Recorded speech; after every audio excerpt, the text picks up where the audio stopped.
You come home, and they are already pressed to your legs, warm, whole-bodied, like a child who waited all day. So you have quietly wondered it. Does your dog secretly think you are their mother? Here is the honest answer. No. And also, almost. In a laboratory in Budapest, grown dogs treated their owners almost exactly the way a small child treats a parent, braver when you were near. The same little panic when you slipped out the door. The same flood of relief when you walked back in. Your dog knows perfectly well you are not a dog. It is not asking you for food, or the yard, or anything you can hold in your hand. It is asking for you. And still, somewhere underneath all that fur, something in them runs a program that treats you as more than a person. It treats you as if you were at home itself. The myth is wrong, but the truth underneath it is stranger and warmer. And it starts, of all places, with a duckling. You have seen it. A line of goslings trailing behind the first thing they see when they hatch. A mother goose, a farmer's boot, a scientist named Konrad Lorenz. They lock onto that first moving thing and follow it for life. It is called filial imprinting, and it is the quiet story most people believe about their dog. That somewhere in those first blurry weeks, your puppy looked up, saw you, and imprinted, mistaking you permanently for mum. It is a lovely story. It is also not what happens. Imprinting is a narrow thing. It runs on a hard deadline, a critical window early in life. And once that window closes, it closes. But your dog's love does not run on a deadline. In a 2001 study out of Budapest, researchers took adult rescue dogs, fully grown, no shared puppyhood, no window left open, and had a gentle stranger handle them for just a few short sessions, and the dogs bonded. Truly. They began seeking that person out, staying close, choosing them. Think about that for a second.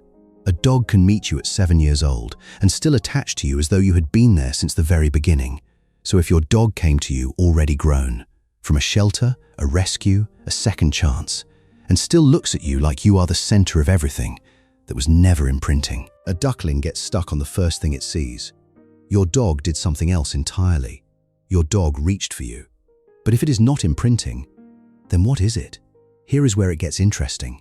Because before we ask what your dog thinks you are, we have to be honest about what they know you are not.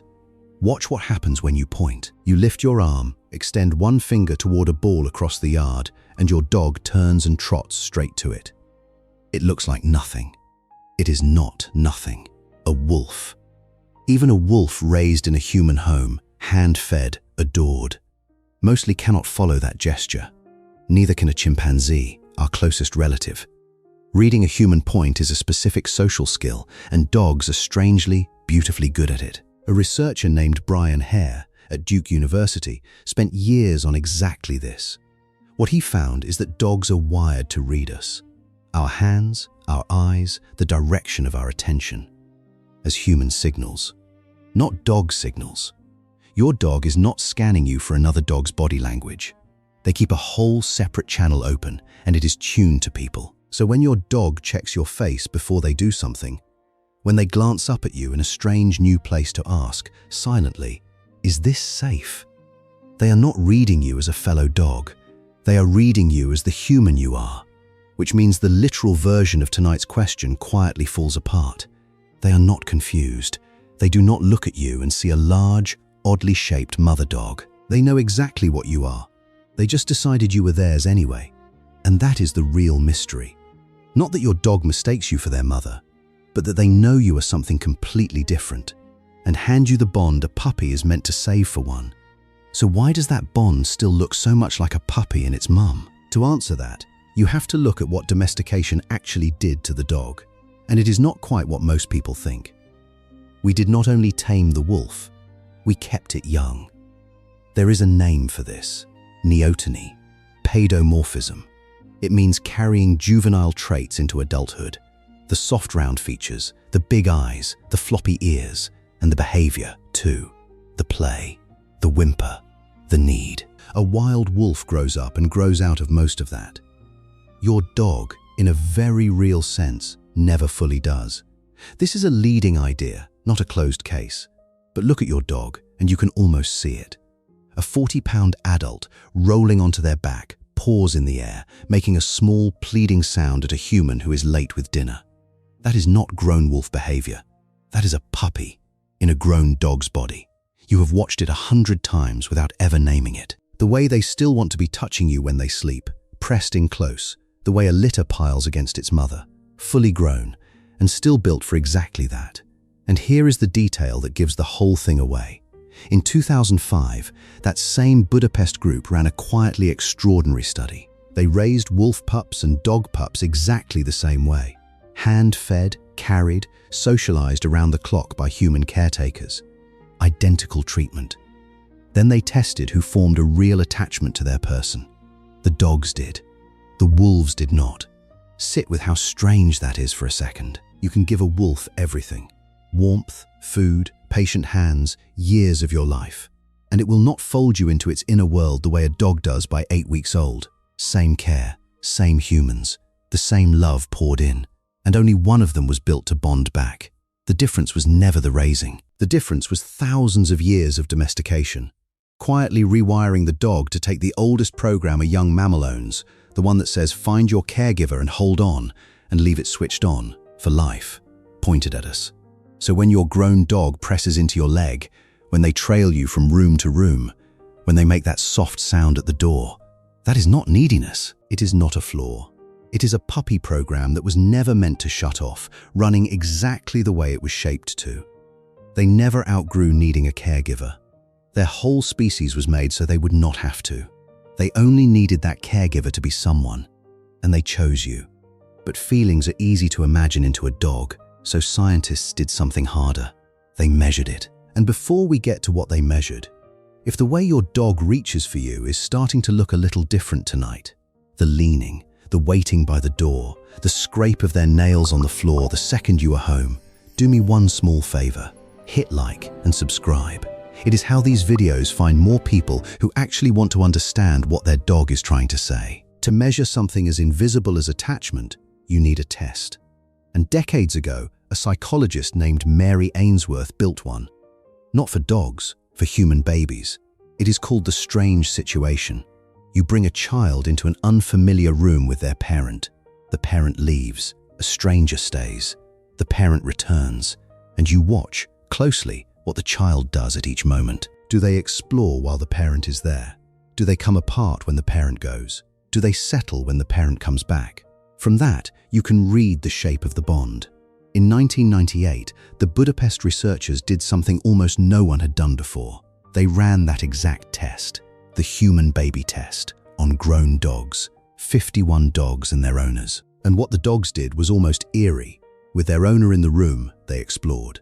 They played. They were braver. When the owner walked out and left them with a stranger, they deflated, hovering near the door, waiting. And the moment the owner came back, they rushed to them, pressed close and steadied. Not to the stranger, however kind. Not to the room, however safe. To that one person. The specific one whose return quietly reorganized everything. That is the secure base pattern. That is, almost beat for beat, what a securely attached toddler does with a parent.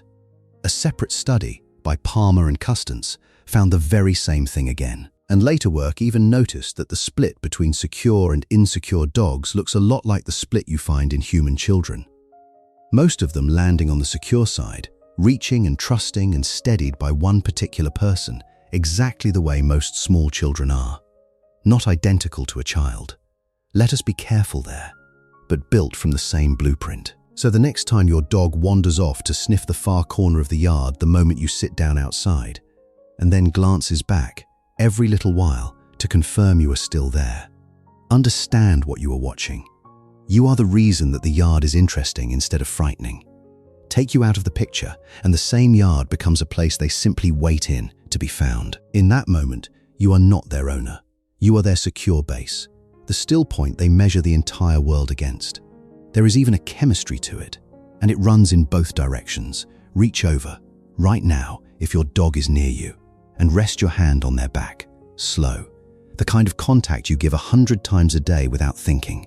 Here is what is happening under the skin. A 2003 study in the Veterinary Journal, with other work backing it up, found that this calm, affectionate touch is linked to a rise in oxytocin, the caregiving hormone, the same one that floods a parent holding an infant, in both of you.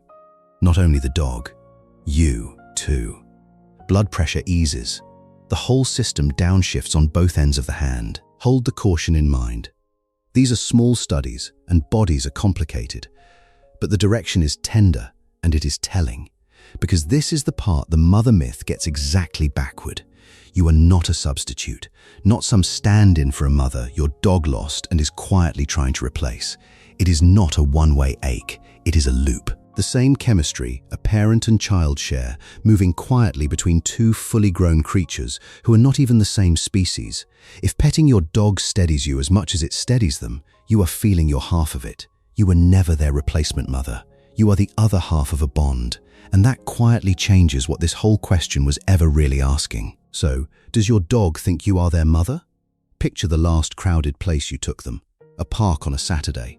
100 people, 1,000 smells, dogs in every direction, and your dog, nose down, busy, alive in all of it, until something makes them lift their head, and they find you across the whole noisy field. And for 1 second, the entire world goes quiet, because the only thing that matters is back in view. Or picture something much smaller. The way they settle against you at night, spine curved into your side, and only then let go into sleep, as if the sound of your breathing is the one thing that tells them it is finally safe to stop watching the world. That is your answer, and it is better than yes. They do not think you are their mother. That would be a mistake, a confusion, a crossed wire. This is not that. This is not an accident at all. Their whole kind spent thousands of years taking the deepest bond a living thing is capable of.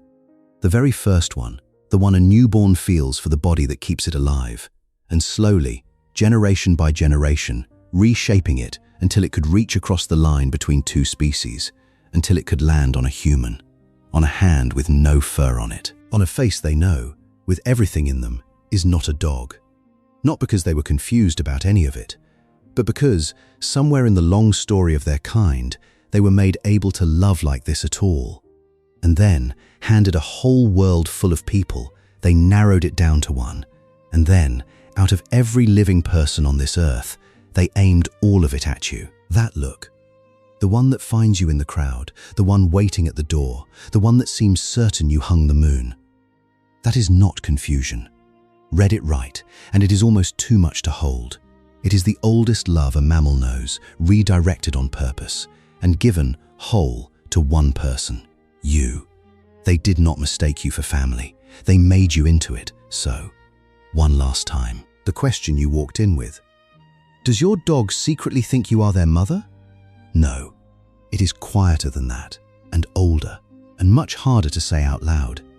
That is not a dog who got confused about who you are. That is a dog whose entire kind took apart the first bond it ever knew, carried it across thousands of years, and rebuilt it aimed at you, then handed it over like it was the most natural thing in the world. They did not settle for you. They did not mistake you. Out of the deepest thing their biology still remembers, they made a place, and the place turned out to be you. And that pull they feel toward you, the waiting by the door, the leaning into your leg, the way the whole room seems to settle the moment you walk into it. It was never a mistake. It was never confusion. It was never small to them. And after tonight, maybe it will not feel small to you either. If this is the kind of question you like to sit with, subscribe and keep wondering with us. And tell me below, what does your dog do that makes you feel, without a doubt, that they chose you?